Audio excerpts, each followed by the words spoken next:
नमस्कार, आप देख रहे हैं सीहोर लाइव 24 न्यूज और मैं हूं विमल राय। आइए बात करते हैं इस समय की बड़ी खबरों की। मध्य प्रदेश में इस समय चल रहा है धार्मिक कंपटीशन।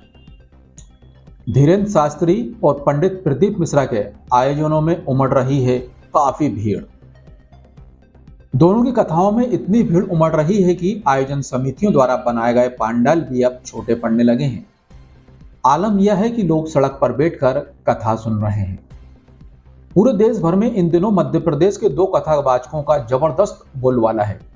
दोनों ही कथावाचकों की फैन फॉलोइंग लाखों में है और दोनों ही कथावाचकों की कथा सुनने के लिए नेता अभिनेता सहित लाखों की तादाद में श्रद्धालु पहुंचते हैं।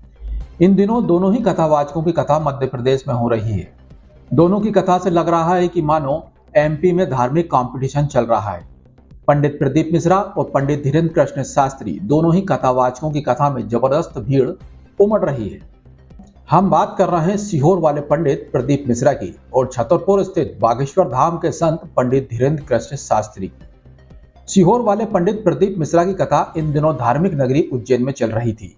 कथा का शुभारंभ 4 अप्रैल से हुआ था, जबकि छतरपुर स्थित बागेश्वर धाम के संत धीरेन्द्र कृष्ण शास्त्री की कथा राजधानी भोपाल के ही नजदीकी जिले विदिशा में चल रही थी। विदिशा में कथा का शुभारंभ 7 अप्रैल से हुआ है। दोनों ही कथावाचकों की कथा को श्रवण करने के लिए लाखों की तादाद में श्रद्धालु पहुंच रहे हैं। स्थिति यह है कि आयोजन समितियों के द्वारा बनाए गए पंडाल ही अब छोटे पड़ने लगे थे। बता दें कि विदिशा में शुक्रवार से पंडित धीरेन्द्र कृष्ण शास्त्री की कथा का शुभारंभ किया गया। कथा स्थल पर आयोजन समितियों द्वारा लगभग 20,000 श्रद्धालुओं के हिसाब से पंडाल का निर्माण कराया गया, लेकिन स्थिति यह है कि पहले ही दिन श्रद्धालुओं की संख्या 60,000 के पार पहुंच गई। श्रद्धालुओं की बड़ी तादाद की वजह से आयोजन स्थल पर व्यवस्थाएं गड़बड़ाने लगी। व्यवस्था बनाने के लिए पुलिस को श्रद्धालुओं को पंडाल तक पहुंचने से पहले ही रोकना पड़ा। आलम यह है कि श्रद्धालुओं को सड़क किनारे बैठाकर ही कथा का आनंद लेना पड़ा।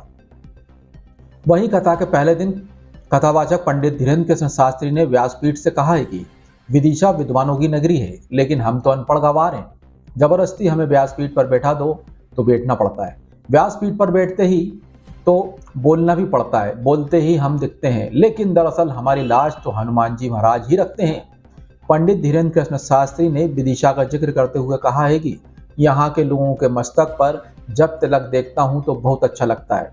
यह बहुत प्राचीन हिंदू नगर है। इतना ही नहीं, केवल हिंदू ही नहीं, यहाँ जैन धर्म के 10वें तीर्थकर भी जन्मे हैं।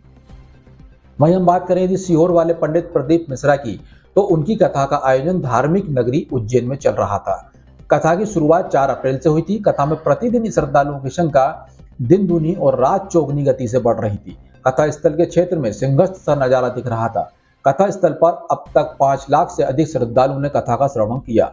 आयोजन समिति के अनुसार 7 दिवसीय शिव महापुराण कथा के दौरान 10 लाख लोगों के आने का अनुमान था। आयोजन समिति द्वारा अब तक जो डोम लगाए गए थे वो पंडाल छोटे पड़ गए थे।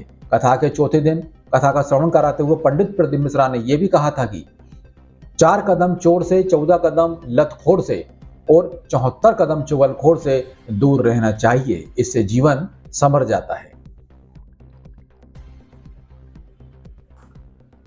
हमारी और भी खबर देखने के लिए आप हमारे चैनल को सब्सक्राइब करें और साथ में आने वाली बेल आइकन को दबाएं ताकि हर खबर सबसे पहले आप तक पहुंच सके। खबरों में भी इतना ही। आप बने रहिए सीहोर लाइव 24 के साथ। नमस्कार।